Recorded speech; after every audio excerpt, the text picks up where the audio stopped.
अस्सलामुअलैकुम, सुबह खैर। कैसे आप सब लोग? ठीक ठाक होंगे, और ठीक ठाक तो होंगे ही, क्योंकि कल इतना एंजॉय जो किया है जनाब। नए साल का है पहला दिन, आज है 1 जनवरी, और 1 जनवरी के दिन हमारा ये पहला शो है। और मैं यही एक्सपेक्ट कर रही थी कि आज जब हम शो का स्टार्ट करेंगे तो आपसे इस मुतालिक बात होगी कि कल जो है वो कितना मज़ा आया। कल जो है 40 मिनट की जो आतिशबाजी हमने देखी गवर्नर सिंध की जानिब से की गई, आलमी रिकॉर्ड कायम किया गया, तो उस हवाले से ढेर सारी हम बातें करेंगे कि जी कितने खूबसूरत मनाजिर थे। मनाजिर तो वाकई खूबसूरत थे, लग भी बड़ा अच्छा रहा था। यकीन नहीं आ रहा था कि कराची में जो है वो इस तरह की इतनी देर तक आतिशबाजी होती रही, और बड़े ज़बरदस्त जो है वो फायर वर्क से लोग बड़ा इंजॉय कर रहे थे। लेकिन ये बात भी साथ में करेंगे कि हम कि हुआ वही जिसका डर था, फिर वही हुआ। जी हाँ, हवाई फायरिंग 2 या 3 दिन से लगातार हम इस हवाले से शो कर रहे थे। हमारे करस्पॉन्डेंट्स यहाँ बैठे होते थे और हम उनसे ये डिस्कस करते थे कि जी आवाम को कह दें कि हवाई फायरिंग ना करें। खुशी मनाने का ये कौन सा तरीका है, ये कौन सा जेस्चर है भाई? अगर इतना ज़्यादा ही आप जो है वो जज्बाती हो रहे हैं, इतना ज़्यादा ही आपको खुशी है, तो आप किसी और तरीके से भी खुशी का इजहार कर सकते हैं। किसी के लिए कोई अच्छा ही काम कर लें और फिर कह दें कि मैं बहुत खुश था इसलिए मैंने आज ये बड़ी नेकी कर ली, बड़ा अच्छा काम कर लिया। लेकिन खैर हमने वही देखा, मन चले बाइक्स पे, सी व्यू पे लोग पहुँचे हुए थे, SOPs का कोई ख्याल नहीं रखा गया। अब जो सेलिब्रेशन की बातें करेंगे, ज़ाहिर है आपको दिखाएंगे भी कहाँ कहाँ पर क्या लोगों ने सेलिब्रेट किया, जश्न हुआ, कैसा रहा।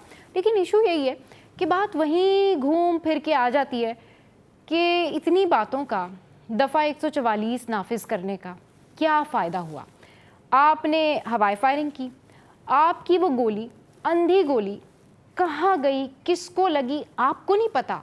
आपका तो सेलिब्रेशन हो गया, शायद आपकी इंस्टा की रील बन गई, या फिर आपका टिकटॉक भी बन गया होगा, क्योंकि कल तो बहुत सारे टिकटॉकर जो हैं वो एक्टिव हुए थे। कल तो शाम को 7 बजे से ही लोग छतों पे थे, घरों से बाहर निकले हुए थे कि जी टिकटॉक बनानी है और फिर अपलोड करना है और बताना है कि जी हमने कैसे नए अंदाज से जो है वो नए साल को वेलकम कहा। ये एक रेस निकली हुई है कि भाई आपने सोशल मीडिया पर ये बताना है, ये दिखाना है कि कौन सा नया अंदाज था जिसको आपने फॉलो किया, और अवाम जो है उसके ऊपर खुश होंगे कि बड़ा ही कोई अनोखा अंदाज था आपके न्यू ईयर सेलिब्रेट करने का। जिन लोगों के पास बहुत सारे पैसे हैं, ऑब्वियसली कुछ बाहर जाने का प्लान बना लेते हैं।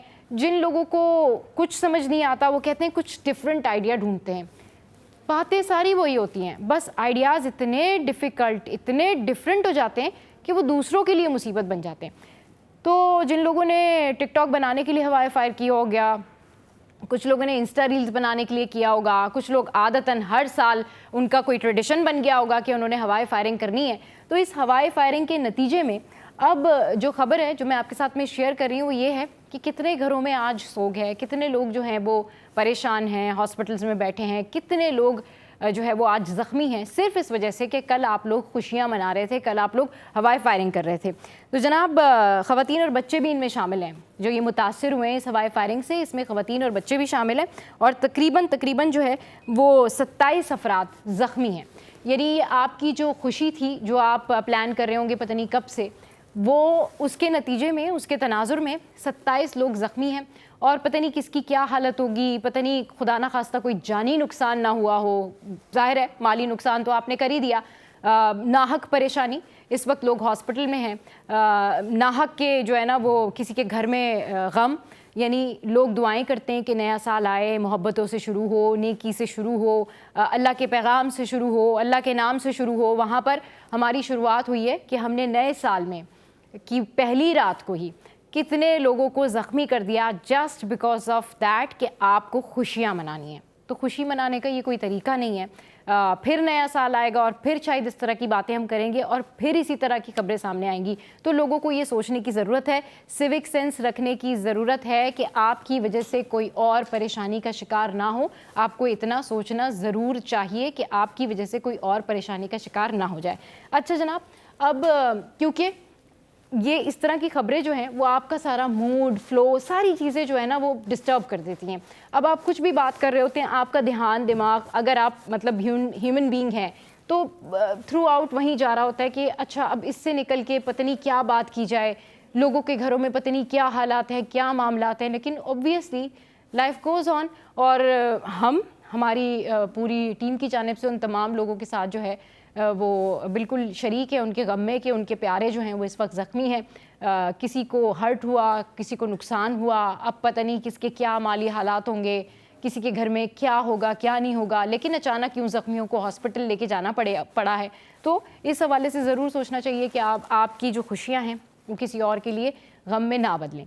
अच्छा जनाब, अब हम आ जाते हैं कि नए साल की आमद पर सबसे पहले एक और तोहफ़ा आवाम के लिए क्या मिला। वो डेफिनेटली पेट्रोल के प्राइसेस हैं और ऑब्वियसली एक के बाद एक, जैसे ही नया साल शुरू हुआ है तो पॉजिटिविटी के साथ शुरू होना चाहिए था, लेकिन नेगेटिव ख़बरों से जो वो आगाज़ हो रहा है। लेकिन थोड़ी सी बात कर लेते हैं कि हमारे स्टार्स, हमारे सेलिब्रिटीज़, हमारे क्रिकेटर्स और हमारे सारे पॉलिटिशियंस वगैरह ने नए साल को किस तरह सेलिब्रेट किया और किसने क्या क्या कहा। तो जी बहुत सारे ऐसे सेलिब्रिटीज़ थे, बहुत सारे ऐसे पॉलिटिशियंस थे जो अपने घरों में ही थे और उन्होंने उस हवाले से नेक ख्वाहिशात का इजहार किया। और कई सारे ऐसे भी सेलिब्रिटीज़ थे जिन्होंने बातों ही बातों में या फिर अपने स्टेटस के थ्रू उन लोगों को ज़रूर जो है ना वो कहना चाहिए कि कम्युनिकेट किया है, उन लोगों के बारे में ज़रूर बात की है जो कि अपने घरों में मौजूद नहीं थे लेकिन शायद किसी जगह पर मौजूद थे, किसी बड़ी पार्टी में मौजूद थे और वहाँ पर बैठकर वो अपनी जो है वो लाइफ एंजॉय कर रहे थे। इसमें कोई बुरी बात नहीं है, लेकिन उन्होंने उन लोगों के हवाले से भी बात की कि जो अपनी फैमिलीज़ के साथ न्यू ईयर सेलिब्रेट कर रहे थे। उन्होंने कहा कि इससे प्राइसलेस कोई बात हो नहीं सकती, क्योंकि यूजुअली हमारी तस्वीरें या हमारी चीज़ें जो एक आम माशरा है या आम सोसाइटी है उसको बहुत ज़्यादा इम्पैक्ट करती है। तो हमारा ये फ़र्ज़ है कि हम आवाम को वही मैसेज दें, हम आवाम को उसी तरह गाइड करें जैसे ज़िंदगी चलती है। ज़िंदगी ना तो तस्वीरों पे चलती है, ना ही किसी पार्टी के थ्रू चलती है। ज़िंदगी चलती है रियलिटी पे, और रियलिटी ये होती है कि हम सब एक ही जैसे होते हैं। किसी के पास बहुत सारे पैसे होते हैं और किसी के पास जो है वो कम पैसे होते हैं। कोई अपने घर में सेलिब्रेट कर रहा होता है और कोई बाहर जाकर सेलिब्रेट कर रहा होता है, लेकिन इसका मकसद ये नहीं है कि अगर आपके पास बहुत पैसे हैं तो आप बाहर जाएंगे। ऐसे बहुत सारे सेलिब्रिटीज़ थे जिनके पास बहुत सारे पैसे भी हैं और जो चाहें वो उस डेस्टिनेशन पे जा सकते हैं, लेकिन उन्होंने आवाम के लिए, उन्होंने लोगों के मैसेज के लिए ये मैसेज कम्युनिकेट किया। उनको ये बताया कि जी हम घर में बैठे हुए हैं और इस वक्त हम अपनी फैमिली के साथ एंजॉय कर रहे हैं, इस वक्त हम कुछ खा पी रहे हैं, टीवी देख रहे हैं और शुक्र भी अदा कर रहे हैं कि ये सबसे प्राइसलेस मोमेंट है। तो बहुत सारी दुआएं आपके लिए।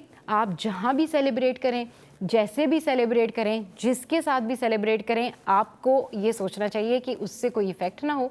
आपको ये सोचना चाहिए कि आप किस वजह से क्या चीज़ सोशल मीडिया पर अपडेट कर रहे हैं। ज़ाहिर है जो सेलिब्रिटीज़ होते हैं या जो सोशल मीडिया के हमारे यूट्यूबर्स होते हैं या जो दीगर लोग होते हैं, उनको अपनी अपडेट्स देनी होती हैं और उनके फैंस को ये बताना होता है कि वो क्या कर रहे हैं। लेकिन बाकी लोग जो हैं उसको उस तरह ना लिया करें, बाकी लोग उससे उस तरह से मुतासिर ना हुआ करें, क्योंकि हर किसी की लाइफ हर किसी से अलग होती है।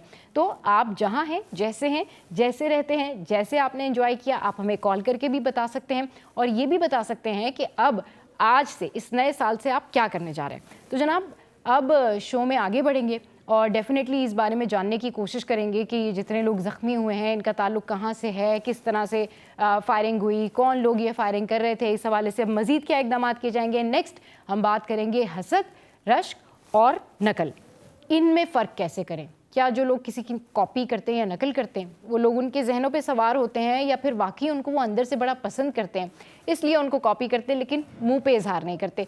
ये डिस्कशन करेंगे। और उसके बाद इवेंट प्लानिंग। जी हाँ, इवेंट प्लानर के नाम से मुझे भी पहले ऐसे लगता था कि शायद बहुत सारे को खर्चे वाली बात हो रही है, लेकिन क्या ऐसे इवेंट प्लानर भी मौजूद हैं जो आपकी जेब पर भी भारी ना हो और आपके मुताबिक आपको इवेंट प्लान करके दे दें, चाहे वो शादी हो, हकीका हो या फिर कोई सालगिरह, कोई भी इवेंट। इस हवाले से शो में डिस्कशन करेंगे, लेकिन यहाँ पर वक्त हो एक ब्रेक का। ब्रेक के बाद जब वापस आएंगे तो सीनियर रिपोर्टर से आपको मिलवाएंगे। Stay with us, keep watching city at 10।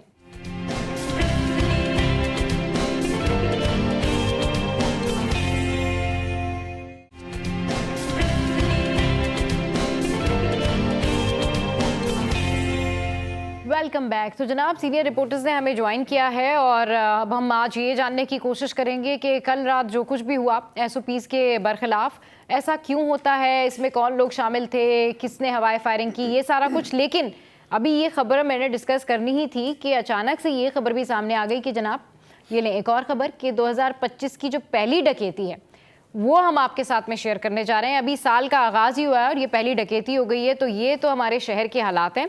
बात कर लेते हैं, हमारे सीनियर रिपोर्टर्स ने हमें ज्वाइन किया है। अस्सलाम वालेकुम मेराज भाई, अस्सलाम वालेकुम खुर्शीद भाई, कैसे हैं आप लोग? ठीक ठाक? अस्सलाम, अल्लाह का शुक्र है। सारे नौ बहुत बहुत मुबारक हो, और हाँ। C21 के नाज़रीन को भी सारे नौ की खुशियाँ, सारे नौ की आमद और इसकी तमाम तर बरकतें रहमतें आप लोगों के ऊपर नाज़िल होती हैं। बिल्कुल, आपको भी बहुत बहुत मुबारक हो मेराज भाई, बल्कि हमारी पूरी टीम की तरफ से जो तमाम हमारे व्यूवर्स हैं, हमारे फैंस हैं, उनको नया साल बहुत बहुत मुबारक हो, और ये नया साल जो है वो अमन और सलामती के साथ ऐसे ही आगे बढ़ता रहे। मगर अभी जो खबर है मेराज भाई, बात करनी थी कुछ और, लेकिन खबर आ गई है, ब्रेकिंग ही है एक तरह की, कि 2025 की जो पहली डकैती है वो अब हुई है। मतलब यानी कि साल का आगाज़ अभी ये सुबह हुई है, और इसके साथ ही ये हमारे शहर के हालात हैं, और पर्स छीना है। औरंगी 7:30 में ये वाक़या हुआ। वाक़या ये हुआ है, ये वेस्ट जोन का इलाका है, औरंगी टाउन सेक्टर 11:30। और लुट भी गए वो शख्स, और ज़ख्मी भी हुआ। जी जी।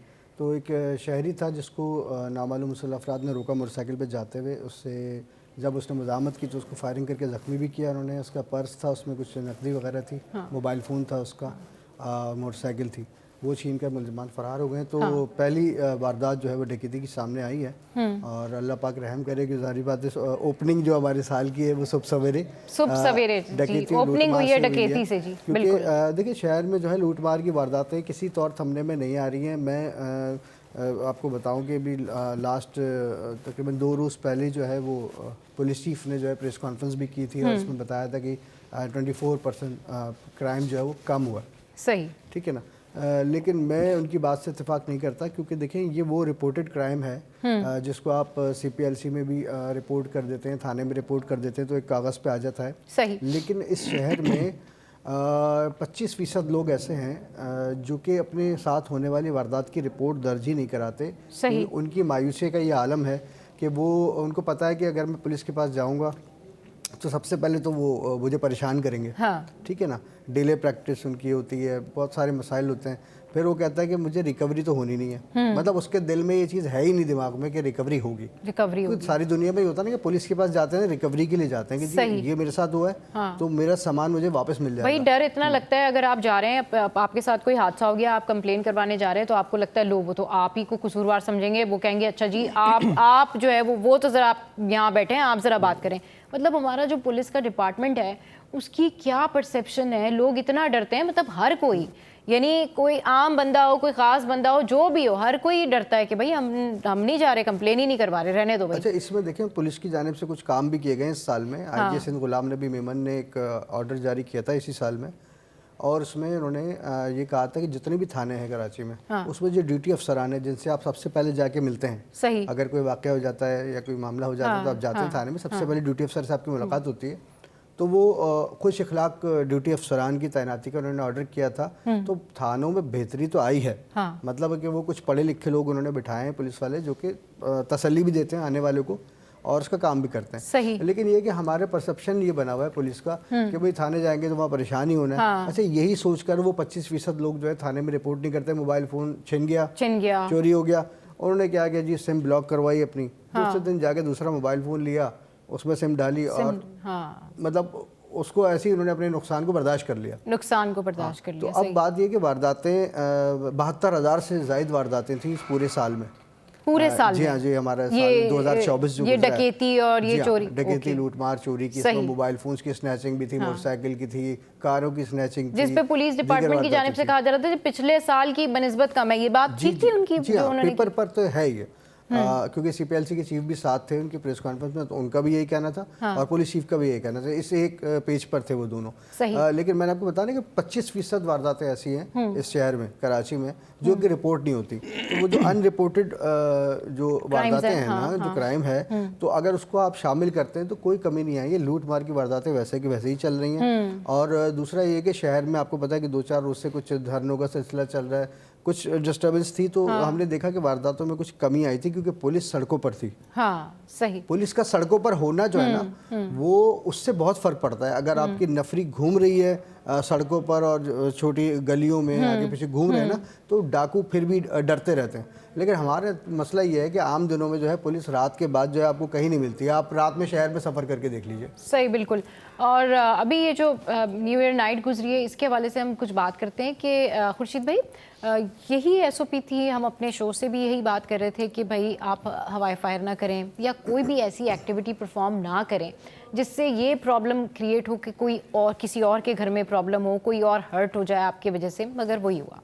मतलब चाहे आप इसको किसी भी तनाजुर में बात कर लें, एसओपी की खिलाफ वर्जी हुई, लोगों ने हवाई फायरिंग की, 27 लोग ज़ख्मी हुए।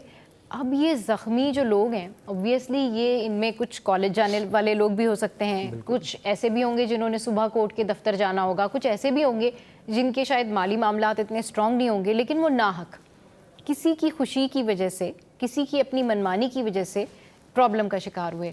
बिल्कुल आपने वजह फरमाया। हमने 2 रोज़ कबल भी जब इस शो में बैठे थे तो हम इस बात को डिस्कस कर रहे थे कि सिंध हुकूमत ने 144 नाफिज की थी और ये कहा था तमाम जो कानून नाफिज करने वाले इदारे हैं, IG सिंध बशमूल उसके अलावा वज़ीर आला सिंध, सब ने ये इस बात से ज़िक्र किया था इस बात का और आवाम से अपील की थी कि वो हवाई फायरिंग करने और इसके साथ मुलविस होने से गुरेज करें, ताकि किसी भी इंसानी जान को जो है वो नुकसान ना पहुँचे। बदकिस्मती से आप ये कह लीजिए कि हमारे जो शहरी हैं, एक तो वो कानून की पासदारी करने से जो है वो नाला है नज़र आते हैं और फिर ये नहीं सोचते कि मेरे इस एक्ट से किसी शहरी की जान जा सकती है, कोई शहरी ज़ख्मी हो सकता है, उस ज़ख्मी होने में कोई बच्चा भी मुलविस हो सकता है, कोई खातून भी हो सकती है, कोई बुज़ुर्ग शहरी भी हो सकता है। इस बात का एहसास दिलाने की हद तक तो ठीक है, लेकिन ये एहसास बेदार तब होगा जब हम इस एक्ट के ऊपर जो है वो हम कानून को सख्त कर देंगे। अगर कोई शहरी मुलविस पाया जाता है तो उसको इस तरह से सख्त सज़ा दी जाए ताकि वो एक निशान इबरत हो ना, ताकि वो उसकी पनिशमेंट ऐसी हो कि आइंदा कोई भी शहरी और कोई भी नौजवान, कोई भी बड़ी उम्र का फ़र्द कोई इस तरह की गैर कानूनी असलहे से फायरिंग करने से गुरेज करे। तो हम लोग असल में कानून तो हमारे यहाँ मौजूद हैं, कानून तो हर एक चीज़ का मौजूद है इस मुल्क में। ऐसा नहीं है कि किसी भी चीज़ का कानून मौजूद नहीं है, तमाम कानून कवानीन उनकी जुज़ियात भी मौजूद है। ऐसा नहीं है, कानून भी है, कानून की जुज़ियात भी मौजूद है। तो लेकिन उसकी अमल दरामद, रूल ऑफ लॉ के ऊपर इम्प्लीमेंटेशन जो है वो कानून की अमल दरामद जो है वो हम नहीं कर पा रहे होते और ना करवा पा रहे होते। कोशिश तो करते हैं इदारे हमारे, ऐसा नहीं है, लेकिन मैं समझता हूँ वो जो कोशिश है वो 20% है। इसमें चले इदारे कोशिश करते हैं, अमल नहीं करवा पा रहे, कानून वाले इदारे जो हैं, पुलिस कुछ नहीं कर पा रही, लोगों का क्या करें भाई? तो फिर इनकी मेंटल ग्रूमिंग, इनके कोई सिविक सेंस पे ही काम कर लें। फिर एक काम किया करें कि फिर ना जगह जगह मुफ्त सेंटर्स खोल दें कि प्लीज़ आएँ, अपनी मेंटल ग्रूमिंग करवा लें, आएँ थोड़ा सिविक सेंस सीख लें, आएँ आपको बता देते कि खुशियाँ कैसे सेलिब्रेट करनी है। आप बहुत ही आपको शौक है कि खुशी सेलिब्रेट करें, खुशी सेलिब्रेट करने का ना कोई मुकाबला लगवा दें कि भाई ऐसा मुकाबला जो पॉजिटिव हो, जिससे किसी को नुकसान नहीं पहुँचे, कि भाई ये जो करेगा वो सबसे ज़्यादा जो है वो नंबर 1 उसने खुशी मनाई है। ये ज़रा फिर कर लें। बिल्कुल ऐसे ही होगा, क्योंकि देखें सिविक सेंस तो आपके हमारे अपने घरों से डेवलप होता है। वालिदैन उसको प्रमोट करते हैं, वालिदैन उसकी तरबियत करते हैं, माहौल उसकी तरबियत करता है,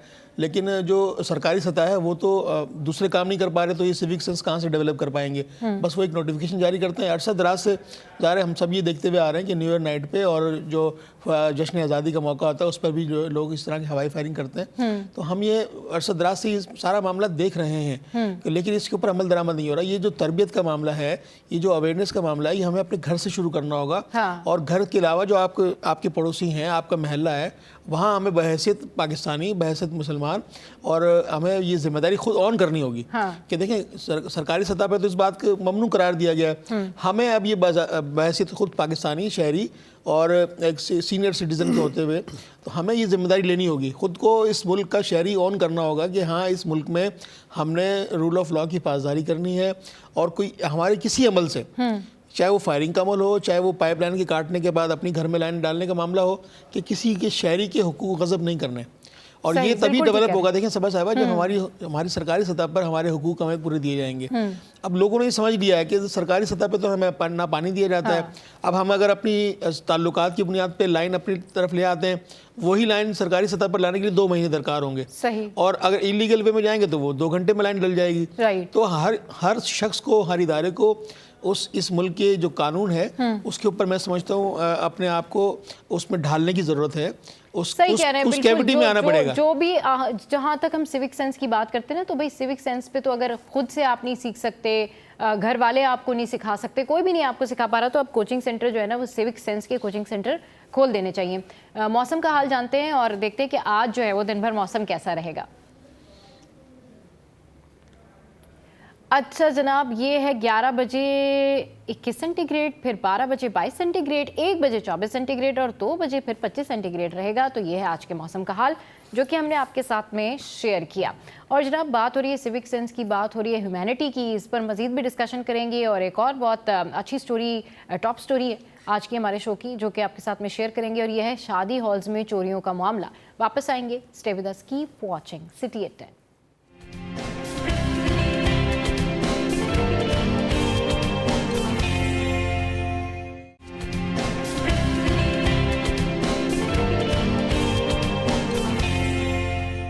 वेलकम बैक। तो जनाब अभी कुछ देर पहले आपने जो है वो कराची यूनिवर्सिटी से यौम जामिया के मनाजिर देखे, और अभी रिसेंटली जो है जो करंट सिचुएशन है उसमें जो हमारे वज़ीर आला सिंध है मुराद अली शाह साहब, वो पहुंचे सिंध सेक्रेटेरिएट, और वहाँ पर जो लोग गैर हाजिर थे उन्होंने इसका नोटिस लिया है। तो दिस इज़ वेरी गुड कि इससे पहले भी उन्होंने एक दो जगह के अचानक दौरे किए, और डेफिनेटली ये एक अच्छी बात है, ये अच्छी एक्टिविटी है कि कहीं सडन पहुंचना और फिर देखना कि कितने लोग वहाँ मौजूद हैं या नहीं है। इससे जो है वो कारकर्दगी बेहतर होती है, परफॉर्मेंस बेहतर होती है, और इसका अल्टीमेटली असर जो है वो आवाम के ऊपर ही आता है, एक अच्छा पॉजिटिव इम्पैक्ट होता है। अच्छा मेराज भाई, अभी जिस तरह से जब हम ब्रेक पे जा रहे थे तो उससे पहले मैंने व्यूवर्स को भी बताया कि आजकल जो चोरियां डकैतियां हैं ना, वो जो सिविक सेंस की हम बात कर रहे थे, या हम कह रहे थे भाई कोई कोचिंग खोल लें और ये सारा कुछ, वाकई वो बड़ा अब सिविक सेंस या लोगों की मेंटल ग्रूमिंग या लोगों की काउंसलिंग बड़ी ज़रूरी हो गई है, क्योंकि अब लोगों के जहनी हालात इस तरह से हो गए हैं कि बस हमें अगर कोई चीज़ चाहिए तो हम किसी से छीन लें, बाय हुक और बाय क्रूक, चाहे हम डकैती करें, चोरी करें। और ये गलत एक्टिविटीज़ में न सिर्फ खुद इन्वॉल्व होते बल्कि पूरी पूरी फैमिलीज़ को इन्वॉल्व कर लेते हैं, बच्चे, ख़वातीन सब मिलके जो है वो गलत एक्टिविटीज़ का साथ दे रही होती हैं, और पता नहीं इनको ये नहीं सोचते कि अपनी ख़वातीन को क्या प्रेजेंट कर रहे होते हैं। ज़ाहिर है वो भी फिर उसी ज़ुमरे में आती हैं, वो भी फिर चोर कहलाती हैं। तो अभी जो रिसेंट वाक़या हुआ है शादी हॉल्स का, उसमें शादी हॉल्स में बहुत सारी कंप्लेन मौसूल हो रही थी कि भाई लोगों के जो सामान है, पर्स है, सोना है, वो सारा कुछ गायब हो जाता है।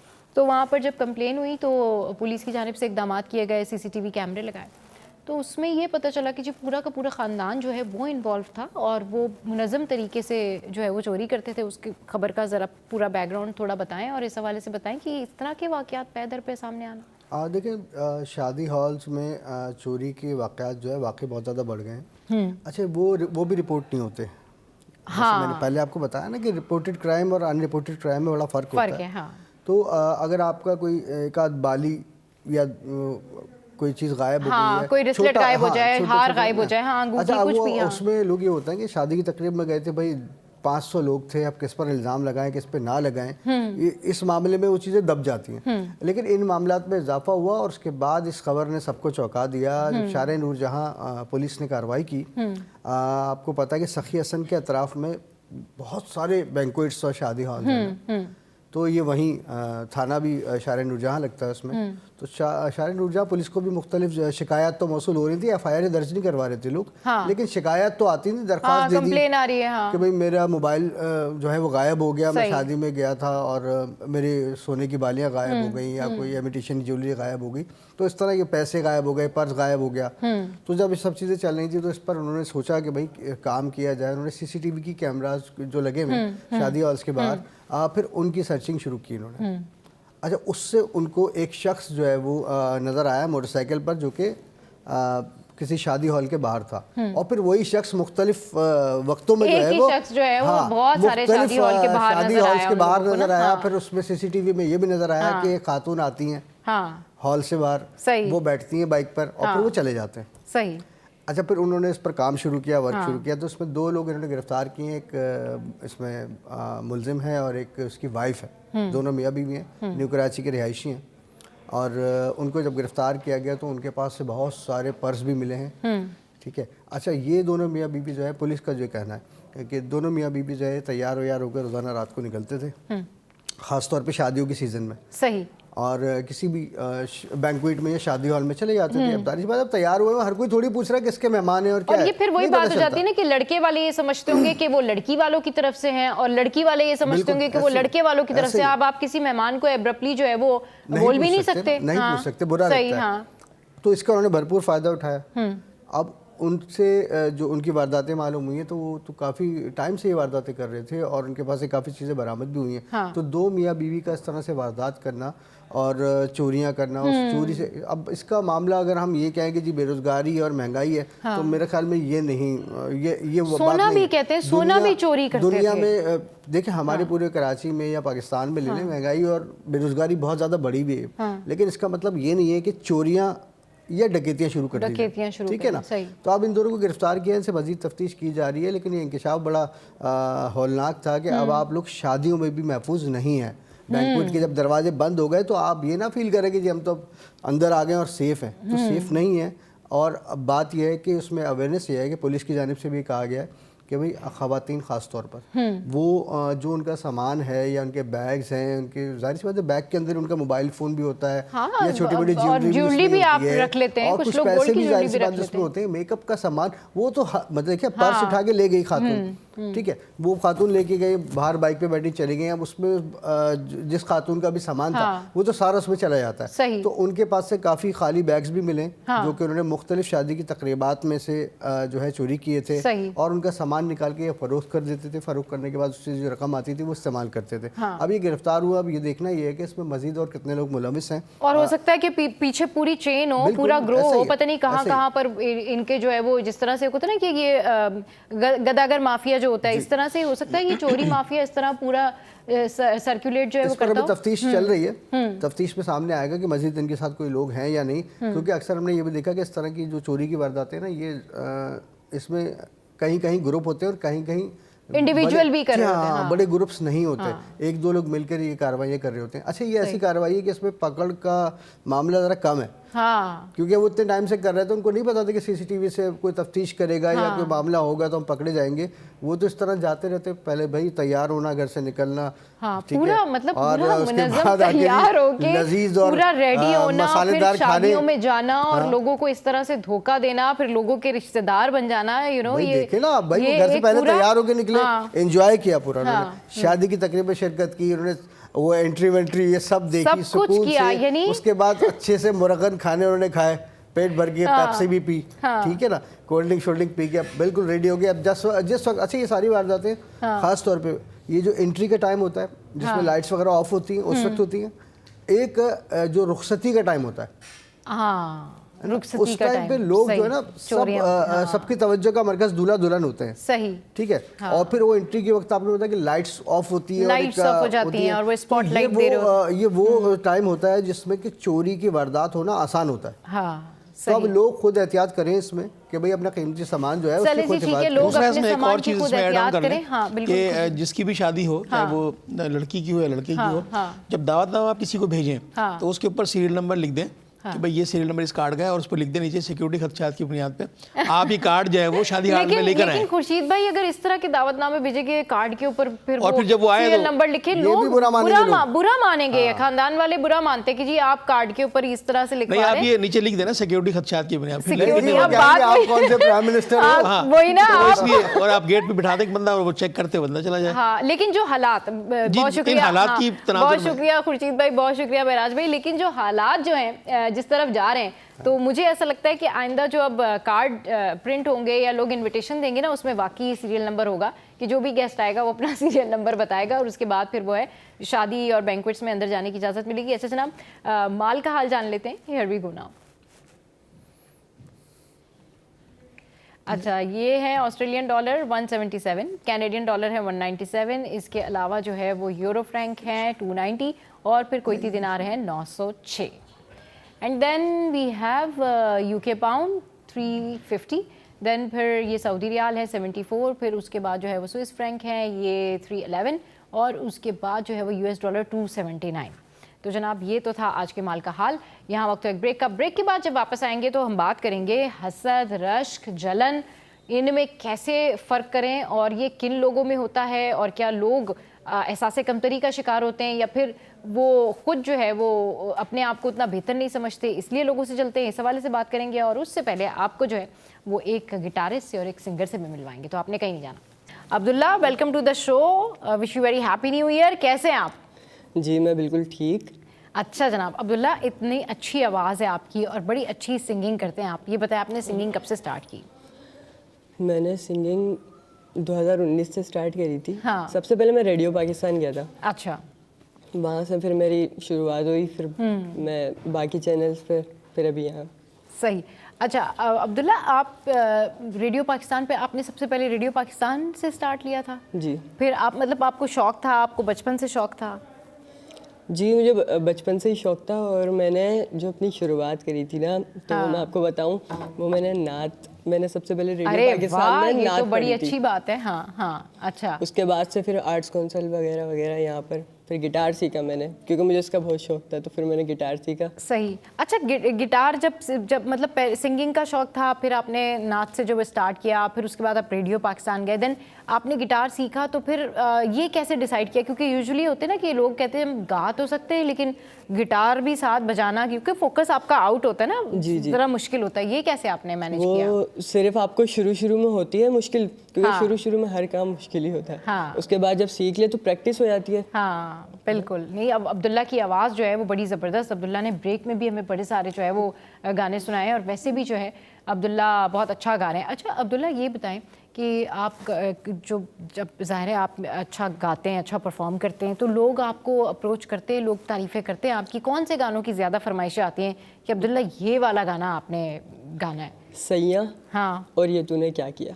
सैयां और ये तूने क्या किया। जी। अच्छा जी, दोनों ही अच्छे सॉन्ग है। चले हमें भी फिर इनमें से कोई भी एक सुना दें आप हमें, जो आपको ठीक लगे। सैयां सुना दें, चलिए जी। आप अगर पानी पीना चाहें तो डेफिनेटली आप पानी पी सकते हैं, क्योंकि अब्दुल्ला जो है वो नॉन स्टॉप आज हमें जो है वो सॉन्ग सुना रहे हैं। ब्रेक के लिंक में भी अब्दुल्ला से जो है वो गाने सुन रहे थे। बड़ी प्यारी आवाज़ है। ये हमारे मुल्क का वो टैलेंट है जो कि जितना आगे चल के पॉलिश होता जाता है ना, उतना ज़्यादा ये ग्रूम हो जाते हैं। ज़बरदस्त जनाब, क्या सॉन्ग अब्दुल्ला ने जो है वो गाया है, और बहुत ही खूबसूरत सॉन्ग और बहुत खूबसूरती के साथ अब्दुल्ला आपने परफॉर्म किया। अब्दुल्ला, आपने अपनी लाइफ का सबसे सारे गाने आप अच्छे गाते हैं, लेकिन आपने अपनी लाइफ का सबसे बेस्ट सॉन्ग जिसके ऊपर आपको बहुत लोगों ने कहा हो अब्दुल्ला ये ये आपने कमाल गा दिया, या वो अगर ऐसा कोई सॉन्ग हो तो आप हमें सुनाएं। ये थोड़ा याद करें आप कि आपके लाइफ का सबसे बेस्ट सॉन्ग आपने अब तक कौन सा परफॉर्म किया है? मैंने काली काली जुल्फे भी करा है। हाँ। और ये तूने क्या किया तो है ही। तो ये तूने क्या किया, ज़रा फिर आप सुनाएं हमें। ये तूने क्या, ठीक है। चलिए जी, Abdullah is going to sing now. अच्छा जी, चले जी, अब्दुल्ला ने एक और बहुत ज़बरदस्त सा जो सॉन्ग है वो हमें सुनाया है, और बड़ी ज़बरदस्त आपकी आवाज़ है। अच्छा, प्रैक्टिस करते हैं आप? कितनी प्रैक्टिस करते हैं रोज़ाना?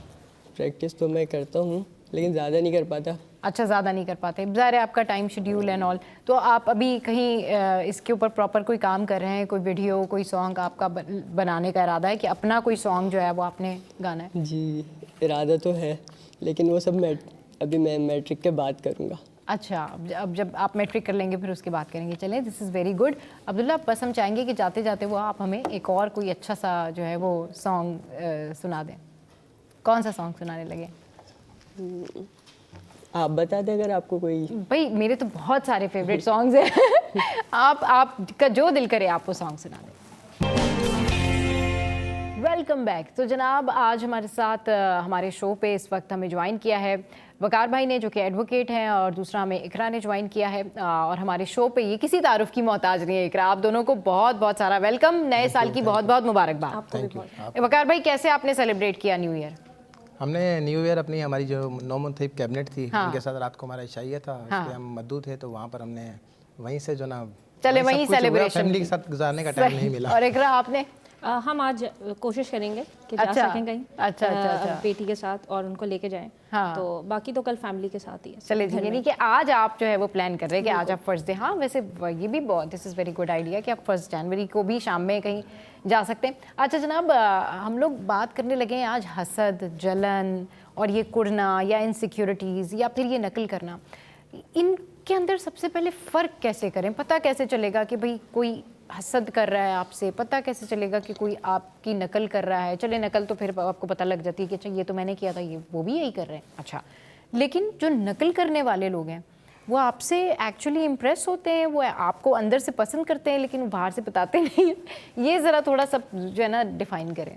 देखिए, सबसे पहली चीज़ यही है, जैसे आपने कहा नकल, तो वो पता चल जाता है कि अगला बंदा आपको कॉपी कर रहा है। हाँ। आपके हर तरीके से, आपके बात करने के तरीके से, कपड़े पहनने के तरीके से, आप किन लोगों से किस तरीके से मिलते हैं, तो उन सारी चीज़ों को वो कॉपी कर रहा होता है। अच्छा, इंपॉर्टेंट जो है ना वो होता है एनर्जी। हर इंसान के अंदर से ना कुछ एनर्जीज निकलती हैं। और दूसरी चीज़ जो है इंपॉर्टेंट वो है इंटेंशन, कि आप किस इंटेंशन से जो है वो किससे मिल रहे हैं। अगर आपकी पॉजिटिव एनर्जी है, आपकी पॉजिटिव इंटेंशन है, तो मेरा नहीं ख्याल कि किसी को कॉपी करना या किसी की चीज़ों को एक्ट को दोबारा से जो है वो दोहराना कोई बुरी चीज़ है। लेकिन हाँ, अगर आप नेगेटिवली उस चार्ज्ड हैं और फिर जो है वो नेगेटिव चार्ज जो है वो इतना ज़्यादा है कि वो आपकी पर्सनालिटी को भी ख़त्म कर रहा है और वो सामने वाले के साथ आपकी रिलेशनशिप को भी जो है वो नेगेटिविटी की तरफ लेके जा रहा है, तो फिर हम इस चीज़ को कहेंगे फिर वो हसद, जलन और इन चीज़ों के ज़मरे में आती है। सही। तो दोनों एस्पेक्ट्स हैं इसके अंदर, पॉजिटिव भी है और नेगेटिव भी है, but it all depends on the intention. Intention की बात हुई तो वकार भाई इस पे ज़्यादा बेहतर हमें बता सकेंगे। वकार भाई, ठीक है, अब ये जिस तरह से हमें बताया कि भाई जज कर लेते हैं लोग किसी को भी कि भाई इंटेंशन क्या है किसी की, आपकी एनर्जी कितनी पॉजिटिव है किसी के लिए, कितनी एनर्जी आपकी नेगेटिव है किसी के लिए, लेकिन इसकी जो इम्प्लीमेंटेशन होती है ना वो ज़्यादातर कोर्ट्स में, फैमिली कोर्ट्स में या इस तरह से नज़र आती है कि जब ये हसद जलन इतना इंक्रीज़ हो जाता है तो फिर आपसे बर्दाश्त नहीं होता, तो आप अपने घर का मामला अदालतों तक भी ले आते हैं। इसकी कई सारी मिसालें जो है वो आपके पास होंगी। कोई एक बेस्ट एग्जाम्पल जो है ना आज बताएं, शेयर करें कि ये मेरा जो व्यू है हसद और नकल को लेकर, जो मैं समझता हूँ और जो हमने अपनी प्रैक्टिस के दौरान जिस चीज़ का मुआवजा किया है, हाँ। जो इसका निचोड़ निकाला है, उसमें देखिए इसको अगर डिफ्रेंशिएट करें, हसद करने वाला बंदा जो है ना वो आपसे वो चीज़ छीनना चाहेगा।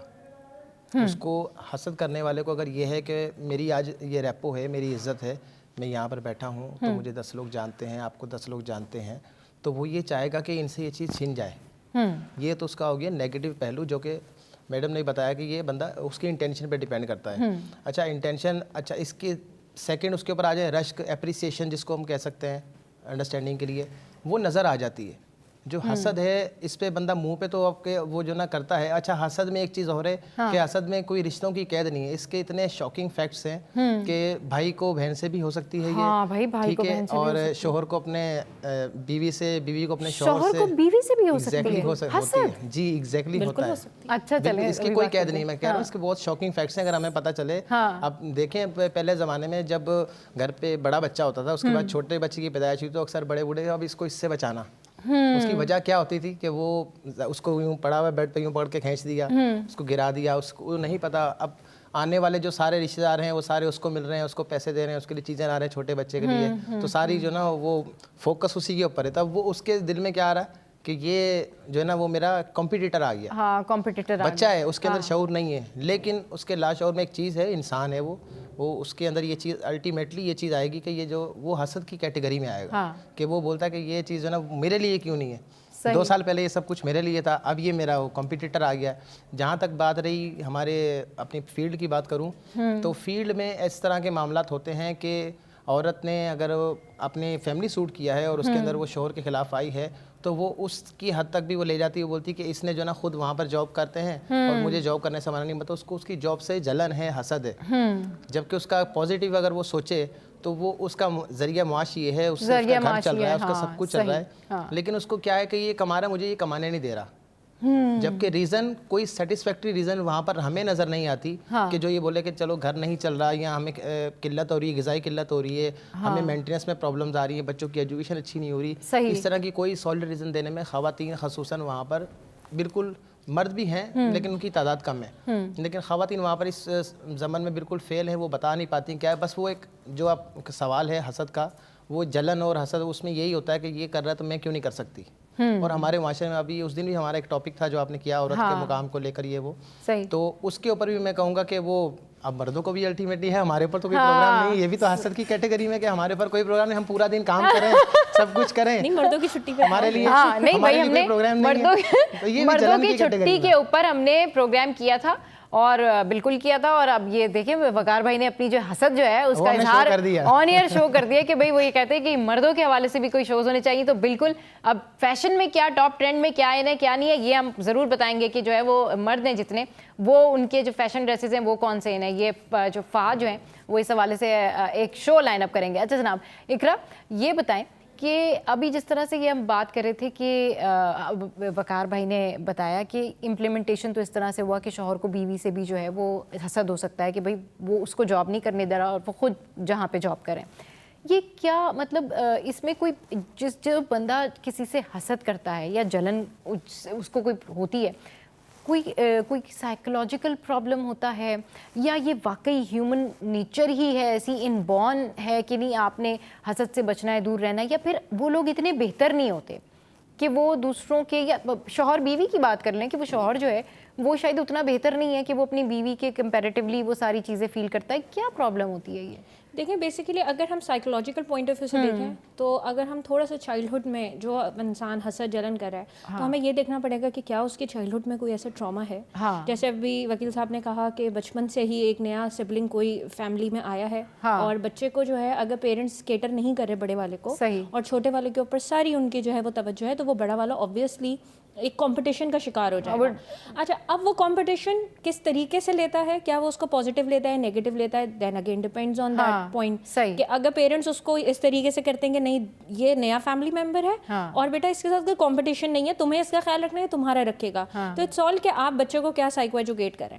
अगर वो उस वक्त सेटल डाउन हो जाता है और फिर बच्चों के बीच में इंसाफ करना ये सारी चीजें अगर वो चलें तो फिर उसके अंदर हसद जलन नहीं होगी, एक हेल्दी कंपटीशन भी हो सकता है। सही। लेकिन हाँ अगर पेरेंट्स ने इस चीज़ को केटर नहीं किया, फैमिली ने इस चीज़ को केटर नहीं किया तो ऑब्वियसली वो चीज़ पे बढ़ते बढ़ते पहले वो बहन भाइयों के साथ शुरू होगी, फिर वो जब खुद किसी रिलेशनशिप में जाए फिर वो जाहिर बात है स्कूल कॉलेज जाएगा फ्रेंड्स के साथ। इकरा बिल्कुल डिस्कशन कंटिन्यू करेंगे। कॉलर है उन्होंने हमें ज्वाइन किया। अस्सलाम वालेकुम, कौन बात करे कहाँ से? वालेकुम सलाम। सबा कैसी हैं? याहिया बात कर रहा हूँ। मैं बिल्कुल ठीक ठाक, आप कैसे हैं ये बताएं? अल्लाह का बहुत शुक्र है और आप सबको पूरी टीम को C21 की बहुत साल नौ मुबारक हो। आपको भी मुबारक हो। और मैं हमेशा C21 के साथ इसलिए रहता हूँ कि C21 कराची की आवाज है वाकई। हाँ जी तो हम कराची के हवाले से भी उम्मीद करते हैं आइंदा दिन अच्छे हों। मैं सिर्फ पहले तो एक बात जो आपके टॉपिक से भी रिलेटेड है वो इसलिए ये कहना चाहूंगा, सबको मैसेज देना चाहूंगा सबा कि देखें अपनी जो हमें ना अपना शुक्रगुजार बंदा बनना चाहिए इंसान को। अल्लाह की जो नेमतें अल्लाह ने दी है बजाय इसके हम उस पर रोएं जो हमें नहीं है, जो अल्लाह पाक ने दी है उसका शुक्र अदा करें। और सबसे बड़ी बात है अपना गुमान और अपनी पॉजिटिव सोच जरूर रखें, क्योंकि जब तक आप पॉजिटिव सोच नहीं रखते आपको हसद भी आएगा, आपको चीजें भी आएंगी। आप असल में होता ही है कि हम चीजें हमें चीजों की दौड़ में पड़ गए ना कि इसके पास ये है इसके पास ये नहीं है, तो हम उस दौड़ में लग जाते हैं तो हसद का भी पहलू पैदा हो जाता है और जाहिर फिर चीजें और बहुत सारी आती हैं। मैं इनसे मेरा एक तो सवाल ये कि देखें कि हमारे पास बहुत से ऐसे लोग होते हैं जो बिला वजह वो अक्सर लोगों से जल रहे होते हैं, हसद कर रहे होते हैं। तो हमारे माशरे के ऐसे फर्ज की हैसियत से मुझे क्या चाहिए कि मैं उनको किस तरह समझाऊं, एक तो मेरा सवाल। दूसरा हमारे लीगल वाले बैठे हैं, हमारे लॉयर साहब बैठे हैं, इनको बहुत सलाम। इनसे मेरा सवाल ये कि जो ये खानदानी झगड़े हैं ऑलमोस्ट मैं कहता हूँ कि अभी तो आप तो मेरे अपने सर्कल में भी तकरीबन अगर 10 लोग की जायदाद है तो उसमें से 5-6 लड़ रहे हैं। अब मसला ये होता है कि कोई भी सॉलिसिटर का निजाम हमारे यहाँ मौजूद है कि जो अगर आप किसी जगह केस ले जाते हैं तो आपके कोई सॉलिसिटर मौजूद हो जाए उसको सॉर्ट आउट कर सके। कानूनी पहलू तो अपनी जगह है, लेकिन जब कानून इतना वाज़ेह तौर पर मौजूद है तो फिर जब विरासत का सारा मौजूद है, शरीयत में भी है और सिविल लॉ में भी है, तो फिर ये इतने फड्डे आगे क्यों बढ़ते हैं, ये मेरा सवाल। बिल्कुल ठीक कह रहे हैं कि ये इतने फड्डे आगे क्यों बढ़ते हैं और रीजन शायद मुझे इसकी यही लगती है वकार भाई के रीजन हमारा टॉपिक है। हाँ बिल्कुल तरबियत नहीं है, हसद है, जलन है। अच्छा इशू ये होता है वकार भाई, बड़ी हैरत की बात होती है कि चले दो कंपिटिटर्स मतलब आपस में एक क्लास में अगर दो स्टूडेंट्स हैं उनकी कंपटीशन या उनका पॉजिटिव कंपटीशन होना तो मैटर करता है कि ठीक है आप पॉजिटिव कंपटीशन रखें लेकिन नेगेटिव नहीं हो। अगर किसी आपसे ज़्यादा कोई आपकी क्लास में किसी का अच्छा ग्रेड आ गया तो आपको ये सोचना चाहिए कि जाहिर है उसने आपसे ज़्यादा मेहनत की होगी, it depends on the work hard. मगर ऐसे लोग आपसे जलन रखते हैं या हसद रखते हैं जिनका आपकी फील्ड से आपके काम से कोई ताल्लुक नहीं है, मतलब बैठे बैठे एमी कोई बुरा लगना शुरू हुआ, उसकी गॉसिप शुरू कर दी और हसद शुरू हो गई और सेल्फ मतलब वन साइडेड दुश्मनी शुरू हो गई। मतलब आप घर में बैठे हुए आपको आपका कोई कज़न, आपको आपका कोई दोस्त एवं ही कोई सेलिब्रिटी आप देख रहे हैं कि टीवी पे आप रैंडम बैठे हुए हैं, आपने उससे बिला वजह बैठ के जलना शुरू कर दिया और आपने अपना परसेप्शन बना लिया फला शख्स मुझे नहीं अच्छा लगता। वाई? ये उसके बाद ये दुश्मनी अदालतों तक, ये मुझे नहीं आज तक समझ आई। ये चीज़ इसका बड़ा साइकोलॉजिकल एक इफेक्ट है, जैसे मैडम ने भी बताया कि जो नेगेटिव सोचने वाला इंसान होता है ना, हम एक चीज़ देखते हैं कि खाली प्लॉट पड़ा है कॉर्नर का, उसमें से एक दफ़ा कोई गुजरा, 2 दफ़ा गुजरा, कोई फ़र्क नहीं पड़ेगा। सही। लेकिन उससे 10-12 दफ़ा अगर गुजरा रहे तो वहाँ पर रास्ता नुमा एक शक्ल इख्तियार कर जाएगा। सही। तो इंसानी जहन का भी मैं समझता हूँ ऐसा ही है, जब वो एक दफ़ा नेगेटिव सोचे, 2 दफ़ा सोचे, 3 दफ़ा सोचे, फिर वो उसका आदी हो जाता है। सही। उसको ये चीज़ कदरे आसान लगती है बजाय इसके कि वो पॉजिटिव सोचे। हाँ। उसके लिए फिर वही बात मैंने कहा कि शॉकिंग फैक्ट्स है इसमें। आप इस चीज़ की कैद नहीं है कि अगला आपका रिश्तेदार है या कोई है या आप उसको जानते हैं, आप फिजिकली किसी से मिले नहीं, आप फिर भी उससे जलन कर रहे हैं। हाँ। आप किसी को टीवी में देख के जलन कर रहे हैं, बिला वजह। अपनी पसंद नापसंद के एक्टर्स हैं, वो उसको बिला वजह अच्छा नहीं लगता। हाँ। यार वो ये करता है, वो करता है। हाँ। तो ये नेगेटिव वो जो इंसानी वो बता रहे के रेज होती हैं, वो इंसान के दिमाग से निकलती हैं, वो उसको मजबूर करती हैं इस तरह का सोचने के ऊपर। अच्छा, ये चीज़ जो हमारे कॉलर का सवाल भी था, उसका भी मैं जवाब दे दूं कि हर चीज़ का निज़ाम मौजूद है और उसके बावजूद जो है ना लोग उसको एक देर पा मामलात के अंदर जो है ना वो लेके चलते हैं, और हमारी कोर्ट्स जो है ना वो उसको मतलब वो ताख़ीर का शिकार रहती हैं अक्सर व बेशतर। तो उसकी वजह मैंने उसी वक्त आपको रिस्पॉन्ड किया, मैंने कहा हमारा टॉपिक जो है ना वो इसका जवाब भी है। होता यह है कि वकला साहिबान भी अपनी पेशी के ऊपर तो आते हैं, जज भी वहाँ पर मौजूद है, सिस्टम सारा मौजूद है, बकौल आपके के सिस्टम वो जो हमारे लॉ हैं वो भी मौजूद है कि कितना किसको मिलना है, कितना किसको मिलना है और इसी तरीके से मिलना है। अच्छा, ये जो तातुल का शिकार होती हैं चीज़ें, उसमें ये होता है कि लोग बोलते हैं एक दफ़ा वो आया, उसने बोला कि इनमें से वो क्यों नहीं आया आज पेशी पर, हम तो कोर्ट आए, उनको भी आना चाहिए था। भाई आपका काम हो रहा है। हाँ। बाज़ बात हम खुद अपने क्लाइंट्स को बोलते हैं भाई आपका काम हो रहा है, आप ये पॉइंट्स नहीं उठाओ। सही। वो बजाय इसके कि वो उसके रिजल्ट की तरफ जाए, वो बोलेगा नहीं इसको छोड़ो आप इनको पहले अगली एक तारीख और लो, इनको बुलाइएगा, हम भी फिर आएंगे, फिर हम देखेंगे बातचीत करनी है। वो यहाँ पर क्यों नहीं, वो घर पे आराम से बैठा है और हम यहाँ पे सुबह से खड़े हुए हैं। तो इस वजह से भी मतलब मामला जो है ना वो ताख़ीर का शिकार होते हैं, प्रोलॉन्ग हो जाते हैं, केसेस प्रोलॉन्ग होंगे, अल्टीमेटली जाएंगे। वो आपको एक चीज़ में लगे होते हैं, सिस्टमेटिकली आपको एक चीज़ मिल रही है, लेकिन आप जो ना वो एक तो ये मैंने मिसाल दे दी, इसके अलावा दूसरी मिसाल अगर उस पर दूँ, उसमें ये आएगी कि वकील साहब जो ना वो फिर एक उसने किया कि भाई मैं इससे भी जो ना थोड़ा टॉप का वकील करूँगा। हाँ। ठीक है, इस चक्कर में एक चेंज है, दो चेंज किया, 3 चेंज किया, कंपटीशन। ये हसद की एक जब आपके अंदर चीज़ बढ़ती है ना, तो फिर आप उसको क्रॉस करने की फिर वो शुक्रगुजारी वाली बात की। जो इंसान शुक्रगुजारी इख्तियार करता है उसके अंदर से हसद का खात्मा होना शुरू हो जाता है। ये तो इसके सेकंड पहलू में जब हम इसके हल की तरफ आएँ तो उसकी चीज़ें भी 2-3 मेरी थिंकिंग है, वो भी फिर इंशाल्लाह ताला जब इसका क्लोज करेंगे इसको। शो में यहाँ पर वक्त है एक ब्रेक का, और ब्रेक पे जाने से पहले मैं यही बात कहूँगी कि शेख सादी से किसी ने पूछा कि हसद क्या है, तो उन्होंने जवाब दिया कि हसद वो है जो शख्स अल्लाह की तकसीम पर राजी नहीं होता, हसद इसको कहते हैं। वापस आएंगे एक छोटे से ब्रेक के बाद, आप हमारे साथ। Welcome back. तो जनाब बात हो रही है हसद के ऊपर, रश के ऊपर, जलन के ऊपर। अभी मैं ब्रेक के लिंक में इकरा से यही बात करी थी कि भाई ठीक है, आपके जो रेलेवेंट लोग होते हैं, लाइक आपके रिलेटिव्स हो गए, आपके कज़न्स हो गए जो आपके ब्लड रिलेशनशिप में होते हैं, या फिर आपके फ्रेंड्स हो गए, इनका आपसे जलना या इनका आपसे किसी किस्म पर कॉन्फ्लिक्ट हो जाना कहीं जस्टिफाई है, लेकिन आपके कज़न्स के अलावा उनके जो जानने वाले हैं वो आपसे जेलसी रखें, आपके दोस्तों के जानने वाले जेलसी रखें, जो आपको नहीं जानते वो भी बिला वजह आपके बारे में राय कायम करें, ये क्या साइकिल है इकरा? देखिए बेसिकली जैसे अभी हम बात कर रहे थे इसी चीज़ की, तो थॉट, फीलिंग एंड बिहेवियर के ऊपर एक विशेष साइकिल के ऊपर ये होता है कि जैसा आप सोचते हैं फिर वैसा फील करते हैं, वैसा बिहेव करते हैं।